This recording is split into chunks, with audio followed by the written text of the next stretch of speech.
Howdy y'all, Fuzzy Biker here in the Fuzzy Biker Garage. Happy New Year. This video is a day late, but there's reasons for that. Just gonna look out the door here real quick there. I don't know if you guys can see that, but we got a whole mess of snow coming down out there. It's supposed to snow all morning, so lucky us, right? Well, Happy New Year's and a little bit of what we did last year. We rode 60,000 miles.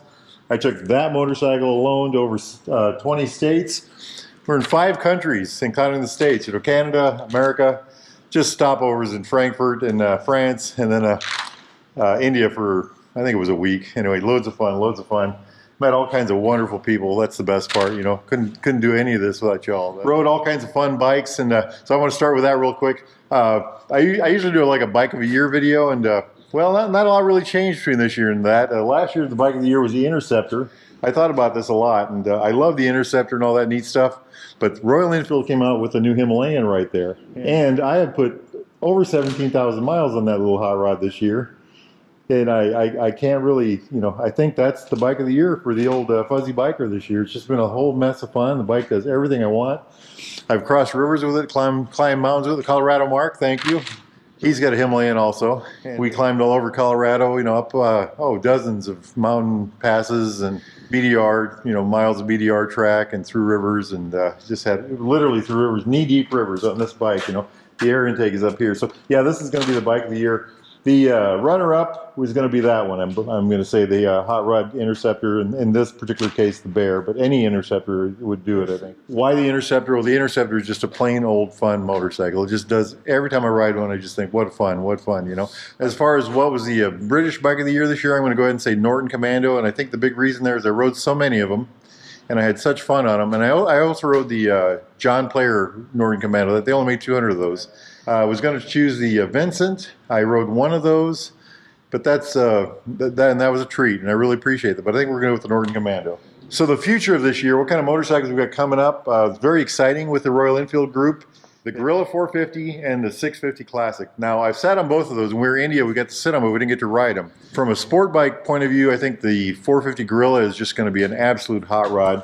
I have had, we took these on some really windy mountain roads, paved roads, and just hammered them, and they really did really well.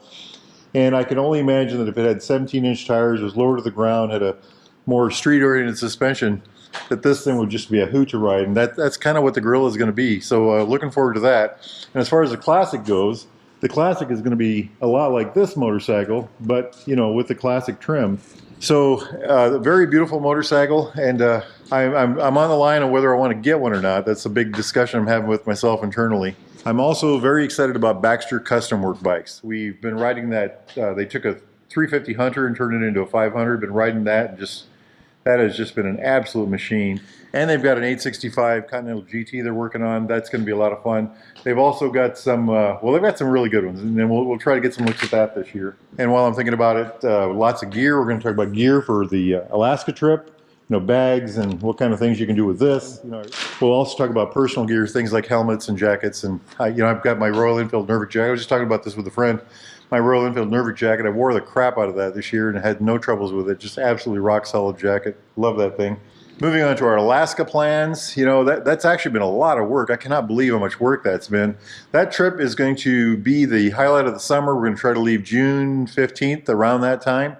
If any of you are interested in that, get a hold of us. We think it'll be from June 15th to July 15th. That we're told that's about the best time to go. It might take less time than that, depending on how many people go and what we want to do while we're up there, but that's really going to be a trip. We're going to drive from here up to Dawson City in Canada, and then that's where the Alcan starts, the Alaskan-Canadian Highway.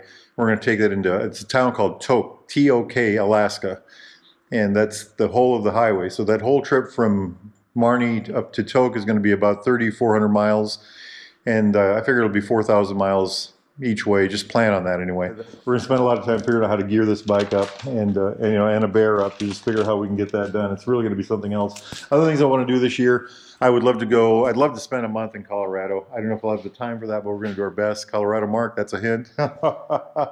There's other things, loads of camping. I want to camp every day that I can. I camped over 30 days last year. Over the last riding season, I'd like to double that this year or even more. I'm an avid camper. I love camping. Also want to get into the Canadian Rockies as much as possible. That ought to be a treat. It's supposed to be just absolutely gorgeous up that way. You know, last year we got to do Utah and Wyoming and Colorado and all kinds of places like that. And we went down to Alabama. That was amazing. All the way up to Virginia, down to Arkansas. You know, we had a pretty darn good year last year, and I hope we can do something better this coming year. It's gonna be a great year, and I want y'all to tag along. And I really, you know, okay, here's the humbling part. I really want y'all. I want y'all to tag along and you know, give me input and tell me your experiences, and you know, we're just gonna have a bunch of fun with it. I really appreciate it, everything. I want to do a shout out to Baxter Cycle. Without them, I couldn't have managed to do any of this because they've just been so supportive and so helpful. And then the other one would be Royal Enfield. Royal Enfield has just been a fabulous company to work with. So if y'all are in the market for a new or used Royal Enfield Triumph Classic British bike of any type, need parts, accessories, thingamajigs, doodads, coats, helmets, jackets, gloves. I'm getting good at this, aren't I? Boots, socks, and underwear. Get yourself over to Baxter Cycle in the mighty metropolis of Marnie, Iowa, or go to baxtercycle.com. Tell those fine folks that Fuzzy Biker sent you. If you talk to Kara, tell her hi from Fuzzy Biker. Now, it's a snowy day out there. I don't know if you can see that yet. So I don't know if I'm going to be doing anything on a motorcycle as far as with the engine running, but we're going to try to get some videos shot of some good old interceptors. If the weather's good where y'all are at, get out there and ride, my friends. Life is good. Wahoo!